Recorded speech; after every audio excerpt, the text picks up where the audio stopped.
تتذكروا نهار حكينا القصة تاع الأستاذ ذيك اللي طعنها تلميذ في الخنجر في الظهر. لاحظنا بأن المجتمع الجزائري تقسم على فئتين، كاين اللي وقف مع الأستاذة لأن التلميذ ماهوش مربي، وكاين أيضا اللي وقف مع التلميذ لأن الأستاذة اللي تحقر. وتناقشنا ولقينا بلي كاين مشكل كبير في أنه كان هناك أساتذة يحقروا التلاميذ، وأيضا فهمنا بلي كاين تلاميذ الصغار مازالوا يهزوا الموس ومازالوا يضربوا الأساتذة. وفات الموضوع هذاك ولقينا بلي المجتمع يعني فوضى كبيرة. نفس الحادثة تقريبا ولكن بطريقة أخرى. هذا الأخ اللي طعن شقيقته في رقبتها في بث مباشر في الانستغرام. أنا بحكم خبرتي في الانترنت لمدة سنوات طويلة يعني راح نمد رأيي بحكم خبير في الموضوع الانترنت وما يحدث في نفاق الشعب الجزائري، يعني فئة كبيرة، وما يحدث من فوضى تاع الأخت تخرج دير فيديوهات ولا الأخ ولا الأب ولا الأم ولا كل واحد كيفاه. شوفوا جماعة، لكن تلاحظوا في هذا الموضوع قبل ما نبدأ في الموضوع الخاص، راح نحكي فقط على أكثر شيء انتبهنا إليه في الموضوع هذا، وهو الصدمة فيما يخص التعليقات. خوتي اللي قرأت تعليقات هذا الموضوع كارثة. يعني أنا واحد من الناس تصدمت من درجة العنف في التعليقات. يعني تخيلوا جماعة، وصلت للمرحلة أنه الناس في التعليقات يقولوا هذاك راجل أعطيه الصحة. أنا دوكا فهموني يا جماعة، فهموني نقطة، ولا بالك أنا ما فهمتش. هذا الإنسان هذه لك تقول باللي هذاك خوها وراجل كيضربها بموس. علاش؟ السبب أنها دارت بث مباشر. أول حاجة هذا الإنسان كما راكم تشوف فيها راهي محجبة، يعني ساطر روحها بنسبة كبيرة.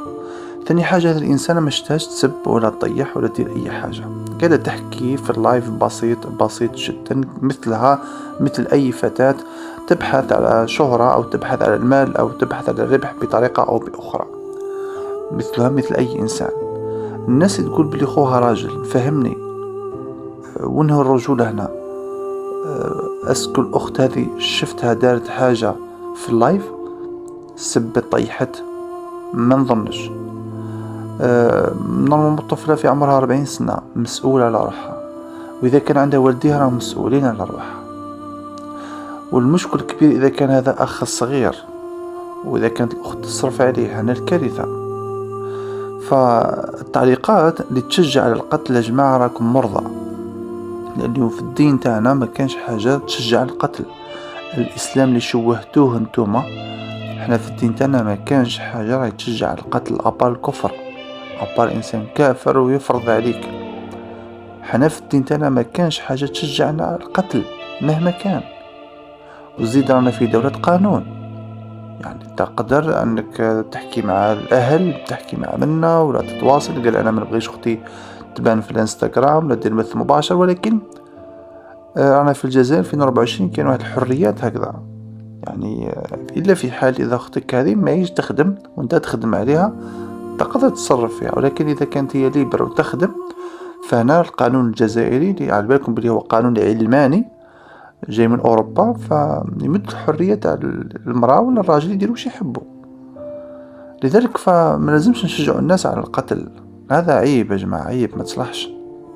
الشيء الثاني فيما يخص أنه في المجتمع تاعنا ما زلنا في 2024 ما زال يحشم بخوه ولا بختو ولا بالأب بتاعه إذا دار صفحة في الفيسبوك أو التيك توك أو اليوتيوب.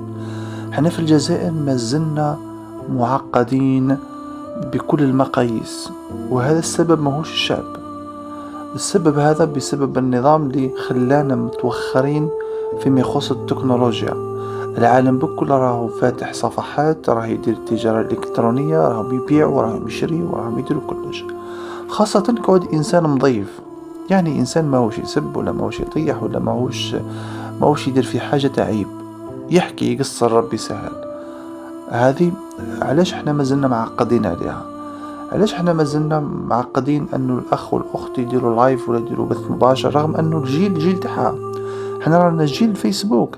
المقاومة الفلسطينية باش قدرت انها تنجح في الحرب تاعها ركزت على الفيديوهات، نشرتهم وين؟ في التيك توك. تخيل معي المقاومة اللي هي أشرف قضية في العالم نشرت في التيك توك، تخيل معي، ونجحت إعلاميا أفضل من أي مكان آخر. يعني كيف نقولوا بلي ما تصلحش؟ فلازم يا جماعة احنا في الجزائر نشوف بلي حان الوقت باش نراجعوا نفوسنا فيما يخص صناعة الفيديوهات في الانترنت. مازالت الناس تتعقد من انه مرته تدير فيديو وهي ماهيش تدير في العيب، راهي تدير في الطبخ كما هم يديروا في سميرة تيفي ولا يديروا في حصص الطبخ. مازال جيه عيب انه مرته تبان.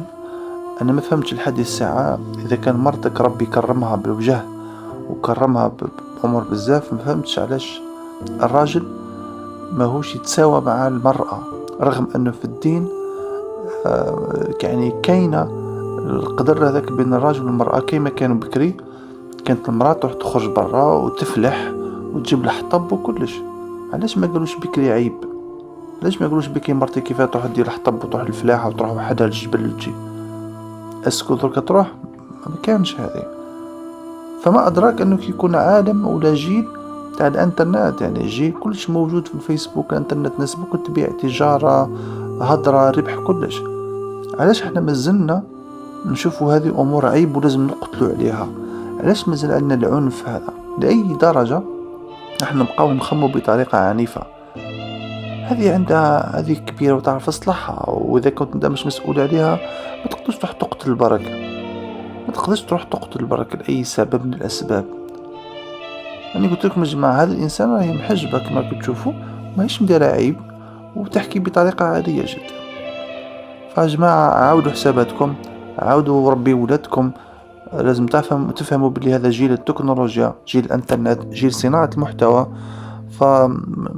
ما تتبعوش الجيل القديم، جيل الديناصورات اللي خلاونا متخلفين من وقت الثورة وجينا، وهما سبب التخلف تاعنا، وهما سبب الفساد تاعنا والعصابة اللي يباعوا البلاد، وهما سبب كلش. هما اللي خلاونا نشوفوا في حاجة كل شيء عيب، كل شيء عيب. اللي يدير دراهم عيب، درتهم بالحرام. اللي يدير فيديوهات او بهلول راهو فيه يعني خلاو عقدوا الناس بكل.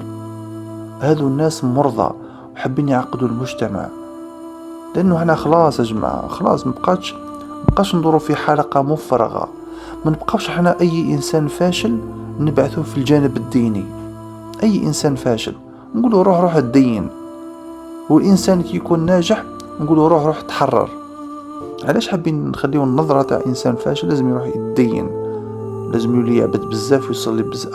خلاص على واش خاطرك انسان مدين فاشل سيبون فشل لازم يروح يدين خير؟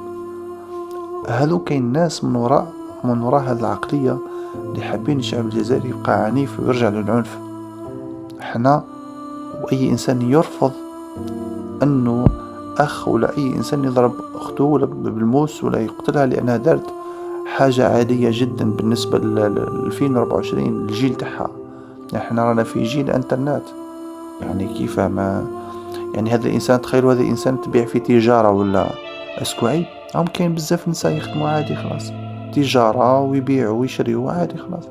كاين ناس تخدم في الانترنت دير الرباح من الاعلانات تخدم عادي بالقدر وكلش. هكذا جماعة انا نشوف فيها كيما هكذا، وهذا هو المنطق لانه عندي خبرة كبيرة في الانترنت.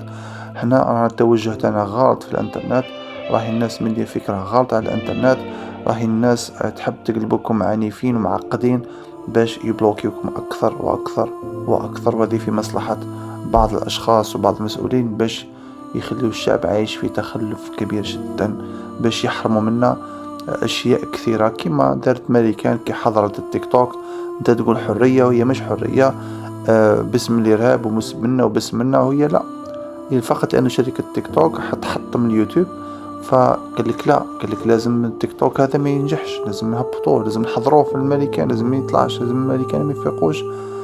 معنى تفهم انا بلي مش اي حاجه جماعه ممنوعه معناتها ممنوعه، كاين امور مخفيه لازم ننتبهوا لها.